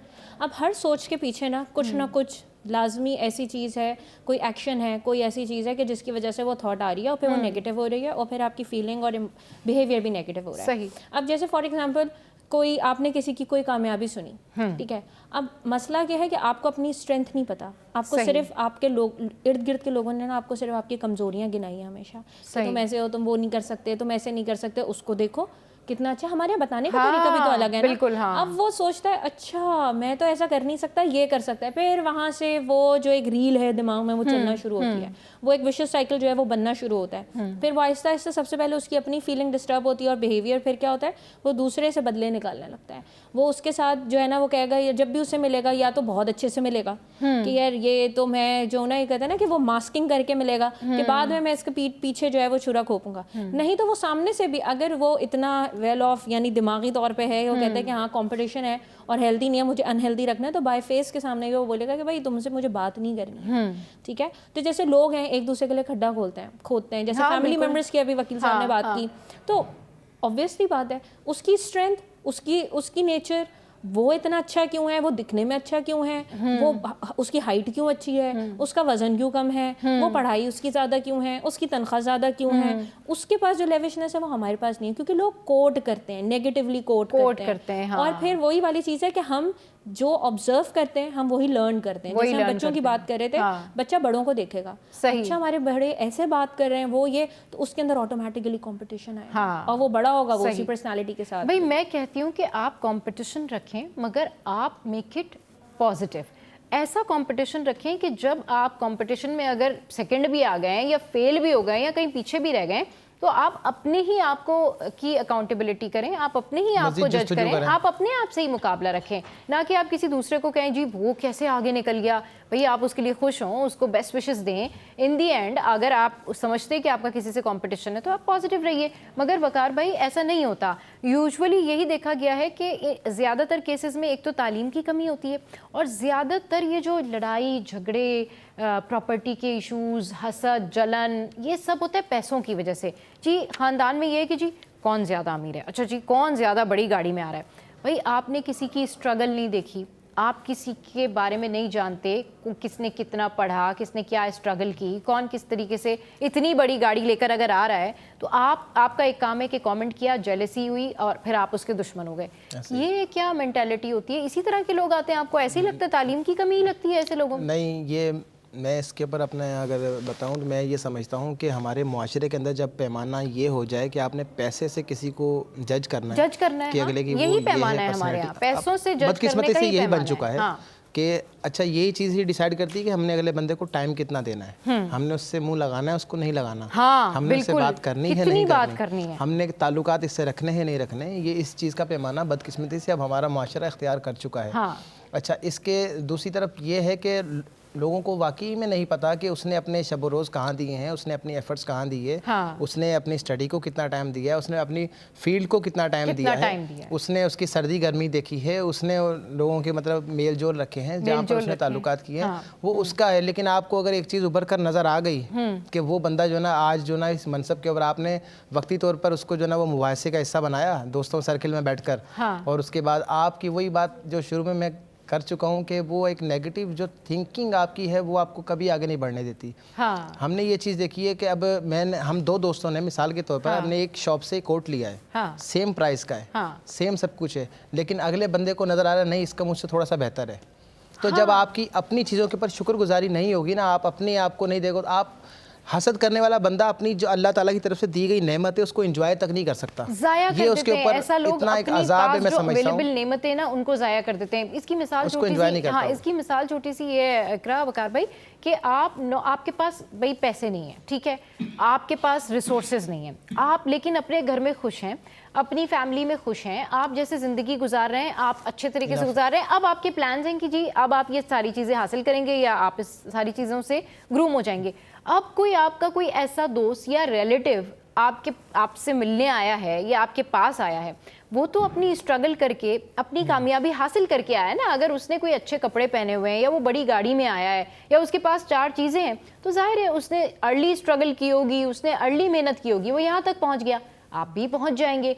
लेकिन उसके खिलाफ साजिशें करना, लड़ना, हसद करना, या फिर वो जो है ना कि पीठ पीछे गॉसिप, ये भी ट्रेंड का हिस्सा है, उसकी चीज़ों के ऊपर कमेंट करना, ये तो देखिए आपने जस्टिफाई नहीं। पॉजिटिविटी की बात की थी अभी, तो पॉजिटिव रहना अगर इतना आसान होता तो फिर मसले ही सारे ख़त्म हो जाते हैं। मसला ये है कि हम सबको कहते हैं भाई बी पॉजिटिव, लेकिन हम लोगों को एज अ साइकोलॉजिस्ट से कहते हैं पॉजिटिव रहना आसान काम नहीं है। पॉजिटिविटी ऐसे ही नहीं आ जाती कि आप बैठे और बोलें जी बी पॉजिटिव और आप बोलें हाँ जी मैं पॉजिटिव हो गया, नहीं, इसके लिए मेहनत करनी पड़ती है। इसके लिए वो कहते हैं, अक्सर क्लाइंट्स को हम ये कहते हैं जैसे वो घोड़े के साइड्स पे नहीं लगा होता जब वो रेस कर रहा होता है, अगर आपने जिंदगी में आगे बढ़ना है ना तो आपने साइडवेज लगा लें, आगे साइड वाला, राइट वाला, लेफ्ट वाला आपसे आगे जा रहा है, पीछे रह रहा है, फर्क नहीं पड़ता ना भाई, फर्क नहीं पड़ता। You have to be on your own um, focus अपनी चीजों के रखें अपने उस पे, आपको अपना ट्रैक पता होना चाहिए, फिर चाहे वो कामयाब हो रहा है नहीं हो रहा है। इस तरह होता ही है कि जब एनर्जी नेगेटिव होती है ना, तो जैसे वो एनर्जी दूसरे को डिस्ट्रॉय करिए ना, वो आपको भी नुकसान पहुंचा रही होती है, फिर वो आपकी फिजिकल हेल्थ को भी पहुंचाती है। जो हमारे यहाँ देख रहे हैं ना, बाल खत्म हो रहे हैं, स्किन के इश्यूज आ रहे हैं, कई लोगों को डिप्रेशन हो रहा है, कई लोग डिप्रेशन में बैठे हुए जी क्या हो गया भाई, किसी की बड़ी गाड़ी देख ली, अच्छे कपड़े देख लिए, ज्वेलरी देख ली, खामखाई की टेंशन हमारे पास नहीं है। ये तो मुझे मेंटालिटी समझ में नहीं आती। और बकार भाई जिस तरह इकरा बात करिए कि ये अपने आप को ही ठीक करने वाली बात है, अपनी चीज़ें खुद से अपनी सलाहियतों को डिस्ट्रॉय करने वाली बात है। ये ऐसे लोग अपना टैलेंट और अपने पास जो अवेलेबल रिसोर्सेज होते हैं ना, वो भी खुद जाया कर देते हैं, एंजॉय नहीं कर पाते। मैं यही बात कर रहा था हाँ। कि उनको खुद की जो अपनी चीज़ें हैं, वो जो इसको अल्लाह ताला ने एक अनायत की हुई है उनको, मतलब सेम उनके पास भी तो वही है ना। सही, मतलब अगर थोड़ा सा अगर कमी पेशी है, वही वाली शेख सादी वाली जो आपने मिसाल दी है कि अल्लाह ताला की तकसीम से आप नाखुश हो, तो इस पे अगर मैं समझता हूँ कि इसके 3 पहलू हैं ना। अगर आपको ये चीज़ जज करनी है कि आपके अंदर हसद है कि नहीं है, हम बाज़ औक़ात तो हम लोग इस चीज़ को मानने को भी तैयार नहीं कि हाँ मैं हासिद हूँ। हाँ, लोगों को ये भी नहीं पता होता कि आप किसी से जल रहे हैं। वो कहते हैं ये तो यूज्ड टू है, हम लोग तो ट्रेंड है, हम लोग यूज्ड टू है ना। ये जैसी बात की कि नेगेटिविटी हाँ लाशों में चल रही है, ये तो ट्रेंड है, ये तो सोशल एथिक्स है। मैं समझता हूँ सबसे पहले ये कहते हैं लोग, सबसे पहले आपको ये रियलाइज करना होगा। अगर मैं इसके हल की बात करूँ, आपको इसको सबसे पहले रियलाइज करना होगा हासिद को कि हाँ अंदर मेरे ये चीज़ है नहीं है। अगर उसको रियलाइज होता है तो सेकेंडली उसको उसके ऊपर एहसास निदामत होना चाहिए। फाइनली उसके जब हल की तरफ आते हैं तो बहुत अच्छी बात की आपने। हाँ। मैं ये समझता हूँ कि बंदे को अगर मेरे साथ उसको हसद है, उसको वो ख़त्म करने दे, तो उसको चाहिए कि वो मेरी चीज़ को अप्रिशिएट करे, उसको रश्क में बदल दे। बोले यार आप माशाल्लाह हैं, मुझे भी बताएं ऐसे कैसे किया जाए, इसमें पॉजिटिव चीज़ें आपने कहाँ पर कैसे कैसे किया, मुझे आप ये चीज़ बताएं। तो वो चीज़ उसको जो ना वो ख़त्म करेगी उसके हसद को, अगले बंदे के दिल में उसके लिए वो बेहतरी पैदा होगी। अच्छा, हम लोगों को इतनी आदत हो गई है, हम लोग मेल जोल ज़्यादा करने वाले हैं। आपकी फील्ड ऐसी, आपको मुख्तलिफ लोगों से मिलने का मौका मिलता है, हमें तो बहुत ज़्यादा मिलता है। बिल्कुल दिन में वो लॉयर्स और एंकर्स, ये दो लोग साइकोलॉजिकल इफेक्ट ये कहता है कि गालिबन मैडम बताएंगी कि इस पर 100 से ज़्यादा अफराद से अगर आप एक दिन में 200 ज़्यादा मिलते हैं तो आपकी फीलिंग जो ना वो अल्टीमेटली थोड़ी सी वो मध्यम पड़ जाती है एज कम्पेयर टू अदर उसमें। अच्छा, मैं इसके अंदर ये कहूँगा कि हसद करने के जो ना सबसे ख़त्म करने का तरीका ये कि आपको अप्रिसिएशन करनी चाहिए अगले बंदे की, कि उसको अप्रिशिएट करें और उस जैसा बनने की कोशिश करें, नकल करें जो है उसके अंदर आप आएंगे, नकल करें लेकिन पॉजिटिविटी के साथ, पॉजिटिविटी अकल के साथ, और अगले से वो चीज़ छीनने नकल करें लेकिन नकल करें अकल के साथ, बिल्कुल। तो उससे वो चीज़ छीनने की कोशिश ना करें, आप उसके हेल्प आउट करें और उससे अपनी हेल्प लें कि आप जो है ना मुझे ये चीज़ बताएं, मुझे इसमें ऐसे करना है, मुझे इसमें ऐसे करना है। तो अगला बंदा भी आपको जो है ना वो उस पर सराहेगा और आपकी लाजमन हेल्प करेगा, चाहे वो आपके ख़ानदान का है या आपके बाहर का है या ऑफिस का है, कोलीग है, वो आपको इसमें ही लेगा। क्योंकि अगर आप उसको आप बनावटी अंदाज के, हम लोग इतने हमें पता चल जाता है कि अगला बंदा जो ना हमसे बनावटी अंदाज में। अच्छा, ये जो लोग हसद कर रहे होते हैं ना इकरा, इनमें एक ये प्रॉब्लम होती है कि ये आपके पैसों से जलेंगे, आपकी लग्जरी से जलेंगे, या ये आपकी किसी भी ऐसी चीज़ से जलेंगे, लेकिन ये आपकी पॉजिटिव चीज़ों को फॉलो नहीं करेंगे। ये नहीं देखेंगे कि कोई शख्स जो है वो अपने घर वालों को क्या क्या चीज़ें देता है, कोई शख्स कितनी चैरिटी करता है,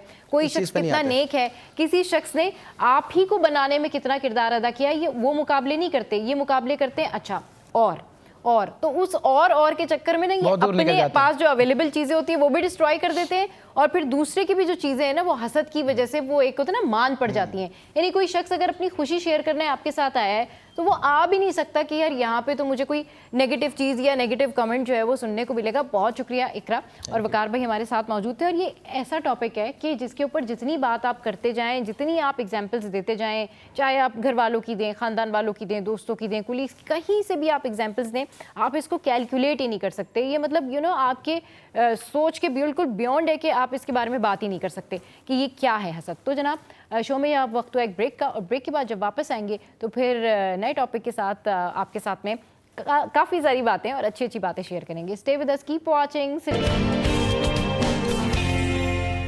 वेलकम बैक। तो जनाब आप देख रहे होंगे मेरे हाथ में बड़ा सा अच्छा सा जो है वो स्टफ़ है, and this is all about mehndi, shaadi and mayun and related to event planning. जी हाँ, मैंने आपको बताया था कि हमारे शो में जो है वो हमें ज्वाइन करेंगे इवेंट प्लानर्स भी, और जिनका नाम सुन के ना बहुत सारे लोग ये सोचने लगते हैं कि भाई ये तो बड़ा खर्चे वाली बात है, लेकिन ऐसी बात बिल्कुल भी नहीं है। मिलवाते हैं आपको इरम से और अरमाद से। अस्सलाम वालेकुम, वेलकम टू द शो। कैसे हैं आप लोग? अल्लाह का शुक्र, आप बताइए। अच्छा इरम, ये जितनी आप खूबसूरत खूबसूरत यहाँ पे क्राफ्ट्स लेकर आई हैं मेहंदी के, और ये सारा जो सामान है, ये देख के ना मुझे ऐसा लग रहा है कि भाई ये वाकई में लोगों के बजट के अंदर ये तमाम तर चीज़ें आ जाएंगी, और ये बड़ी प्यारी और खूबसूरत बनी हुई हैं।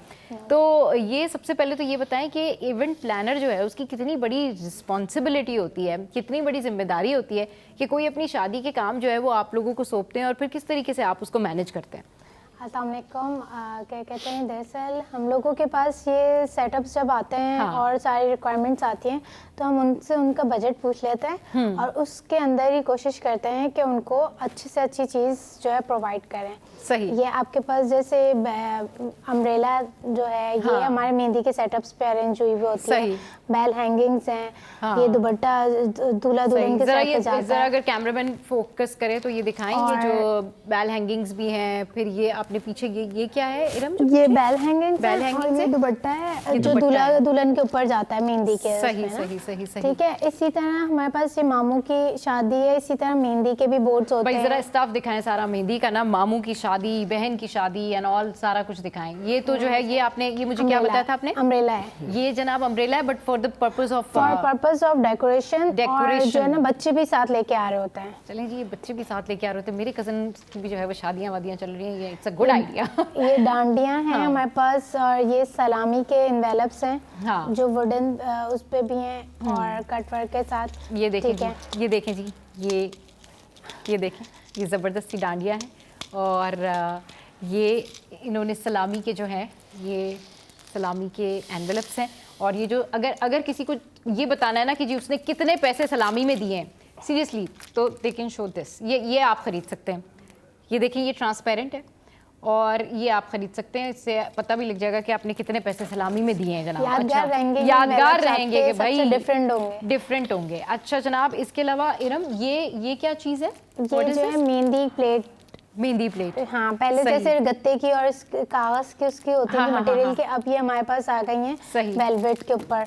और इसके अलावा हमारे पास बास्केट्स हैं, बिद के लिए भी जाती हैं, जो बिद जाता है। जरा अगर फोकस करें तमाम चीज़ों। हाँ श्योर, आप एक्सप्लेन कर सकते हैं, जरा आप बताइए। यहाँ से शुरू करें। हाँ बिल्कुल, आप जरा बताइएगा, वहीं से आप बताइए। देखिए यहाँ से शुरू करें। ये बेसिकली निका की वेलवेट का जो है वो बुकलेट है। इसके अंदर हमने ये डिज़ाइन किया है कि जैसे इसमें अब कस्टमाइजेशन की भी ज़रूरत नहीं है। ये हमने स्पेस छोड़ी हुई है ब्राइड एंड ग्रूम के नाम के लिए।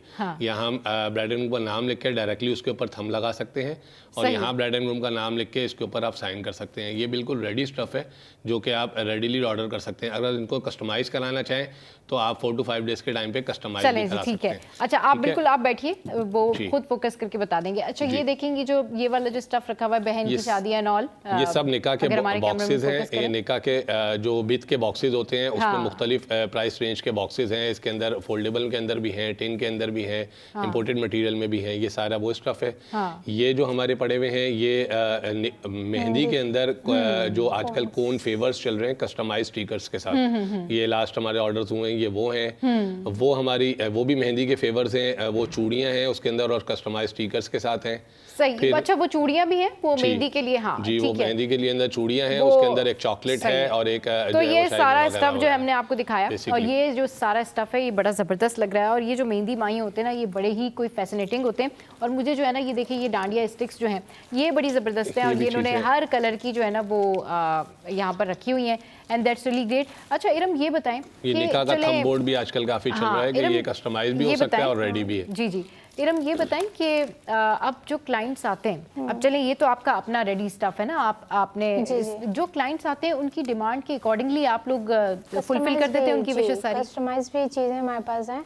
और डिपेंड करता है कि बजट क्या है। अगर जैसे आपने बता दिया कि हमें 50,000 के अंदर जो है मिनिमम उसमें घर में सेटअप करना है। चले जी, ठीक है। इरम के मुताबिक और अम्माद के मुताबिक ये इन लोगों ने कहा है कि जी बजट के अंदर आपके ये तमाम तर चीज़ें समाप्त हो जाएंगी। इवेंट प्लानिंग के नाम से, इवेंट प्लानर के नाम से जो लोग डरते हैं, बिल्कुल डरना बंद करें। तो आज की शो से फिलहाल इतना ही। कल फिर लेकर आएंगे आपके लिए एक अच्छा सा शो। हंसते रहिए, मुस्कुराते रहिए और देखना मत भूलिए। Keep watching city 10। तो चलिए जनाब, हमारे साथ इरम और अमाद मौजूद हैं और ये जो स्टफ़ है इरम, आप इसके बारे में बता रही थी कि जितने भी लोग अपने बजट के अंदर अगर बनवाना चाहें तो ये चीज़ें उसमें भी बन जाती जी हैं। बिल्कुल सही। जैसे अब मेहंदी का आप सेटअप चाहिए ना, तो हमारे पास सारी ऐसी एसेसरीज भी हैं कि जो आप अपने घर पे खुद डेकोर करके या हमारा बंदा जाके डेकोर कर देगा आपको कम बजट के अंदर। तो आपके उसके अंदर जो है ना क्या कहते हैं सेटअप भी लग जाता है और अरेंज भी हो जाती है चीज़ें। ये एक्रेलिक के बॉक्सेस हैं, विद के लिए भी यूज़ होते हैं, ये छोटा वाला साइज, और बाकी जो है ज्वेलरी रखने के लिए और बाकी डिफरेंट लोग अपने पर्पस के लिए यूज कर रहे होते हैं। सही। एक्रेलिक की ट्रेस भी होती हैं, एक्रेलिक के। अच्छा, मेहंदी माइयों का जो कॉन्सेप्ट है ना, लोग ये समझते हैं कि मेहंदी की जो चीज़ें होती हैं या माइयों की जो बड़ी सारी चीज़ें होती हैं ये कोई जो है ना बड़ी एक्सपेंसिव होती हैं। आप बताइएगा। इसमें ऐसा है कि अब ऐसा नहीं रहा, क्योंकि अब अगर आपका बजट कम है तो हमारे पास अच्छा मैं ये बताना चाहूँगा कि हमारे पास complete A to Z solutions है। मतलब आपको अगर मटेरियल चाहिए तो हमारी ये इसके अंदर आप अगर ब्रोशर को फोकस करें तो बहुत मशहूर लोकेशन है, गोल्ड मार्क 2 शॉपिंग मॉल है, डिफेंस मोड़ के बिल्कुल सामने नादर मेगा सेंटर के पास है। उसमें सेकंड फ्लोर पे गोल्ड मार्क 2 शॉपिंग मॉल में सेकंड फ्लोर पे 20 नंबर आउटलेट भी हमारा। इसके अलावा मेरा डायरेक्ट कॉन्टैक्ट नंबर है 0333224753। सही। 2243 ठीक है। आप उसके ऊपर व्हाट्सएप के ऊपर कभी भी मुझसे रब्ता कर सकते हैं 24/7 7 डेज अ वीक। अच्छा, एक उसके अंदर बहुत अच्छी फैसिलिटी है कि उसके अंदर प्रॉपर व्हाट्सएप का कैटलॉग बना हुआ है।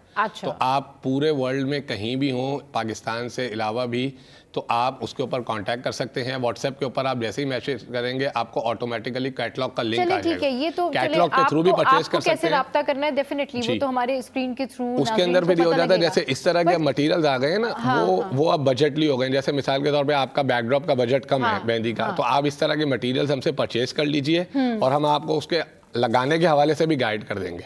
तो इसमें ये हो जाता है कि क्लाइंट को आप, जैसे ये दुपट्टा है, पहले आपको फ्लावर की पूरी चादर बनवानी पड़ती थी जो कि काफ़ी एक्सपेंसिव पड़ती थी। अब ये दुपट्टा बने बनाए हमारे पास मुख्तलिफ रेंजेस में, जैसे ये येलो है मेहंदी के लिए, इसमें रेड है निकाह के लिए, तो ये बने बनाए डांडियाँ भी इसमें लगी हुई हैं चारों तरफ।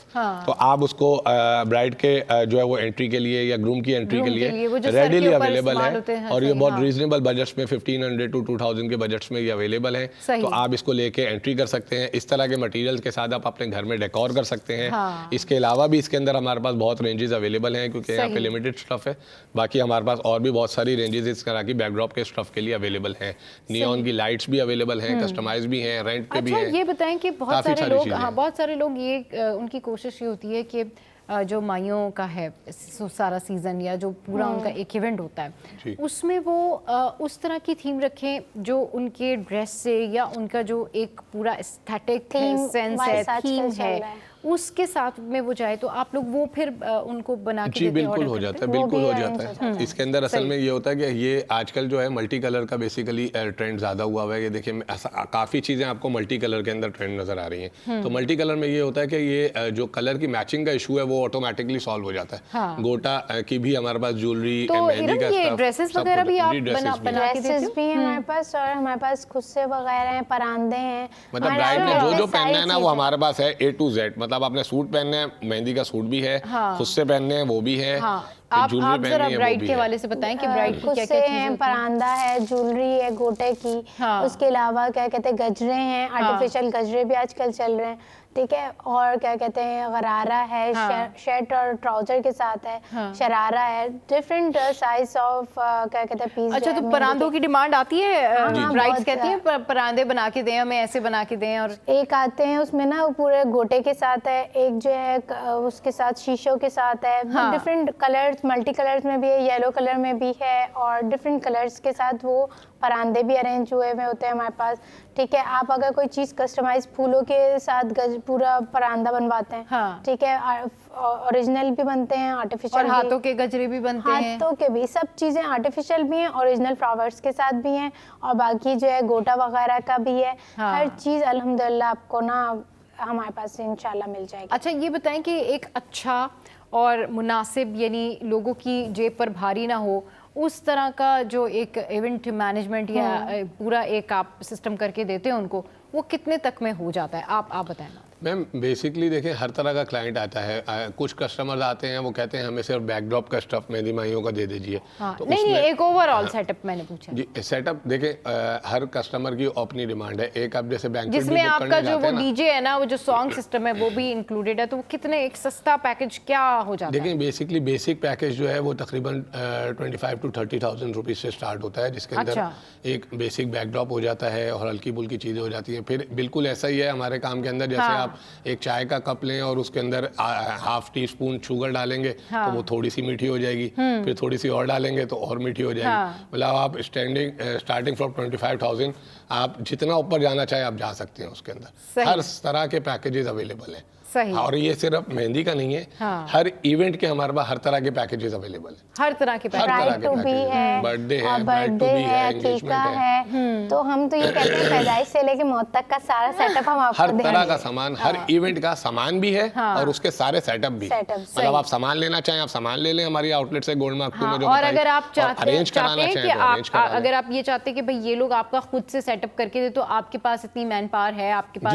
लोग हैं मौजूद हैं कि वो जाके सारा हमारे पास कंज्यूमर सेटअप्स भी हैं, कॉर्पोरेट सेटअप्स भी हैं। अभी भी हमारे नेक्स्ट वीक में काफी सेटअप्स कॉर्पोरेट के भी लाइन अप हैं। तो इरम आप फिर ब्राइड के फिर पास आप ड्रेस वगैरह भी आप ब्राइड का करते हैं या नहीं करते? नहीं, वो रिक्वायरमेंट के मुताबिक हम दे देते हैं, फिर वो अपना सेटअप अपना पार्लर में सेटअप करवाते हैं, वो जो तो भी जाहिर वो सब है, सेट है। बाकी उसके अलावा जो जिस तो आप जाती हैं खुद विजिट करती हैं बहुत ज्यादा प्लेसेस के ऊपर जहाँ पे इवेंट ऑर्गेनाइज होना है, जहाँ माइयों शाइयों जी वहाँ पे ऑर्गेनाइज करवाना होता है, और बहुत ज़्यादा एक आपके ऊपर जिम्मेदारी का काम होता है, क्योंकि अभी हमारे यहाँ पे कराची के अंदर धरने वगैरह चल रहे हैं, उसकी वजह से हम ऑन टाइम पे सेटअप देना रेडी हो के वो भी बहुत मुश्किल हो जाता है, इसलिए कि अभी भी हमारी गाड़ी कहीं चले। ये तो वो बातें हो गई ना कि भाई हमारे जो शहर के मसाइल हैं वो तो ऑब्वियसली चलते रहते हैं, लेकिन हम यहाँ पर यही बात कर रहे हैं कि जो लोगों को चाहिए होता है, आप लोगों से जो रिक्वायरमेंट्स उनकी होती हैं वो आप लोग पूरी करते हैं। बहुत शुक्रिया इरम और बहुत शुक्रिया अमाद, आप लोग हमारे शो पर आए और आज हमने जो है वो आपको बताया कि जी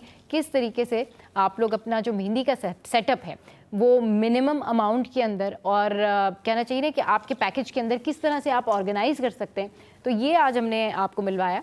इवेंट प्लानर है ये, और आज शायद मेरे ख्याल में मेरा भी बड़ा कोई कॉन्सेप्ट क्लियर हो गया होगा और आप लोगों का भी कॉन्सेप्ट क्लियर हो गया होगा कि भाई आपके पास जितने पैसे हैं उतने पैसों में भी जो इवेंट प्लानर्स हैं वो आपको इवेंट प्लान करके दे सकते हैं। तो शो से फ़िलहाल इतना ही, और अपना बहुत ख्याल रखिए, देखते रहिए सिटी एट 10।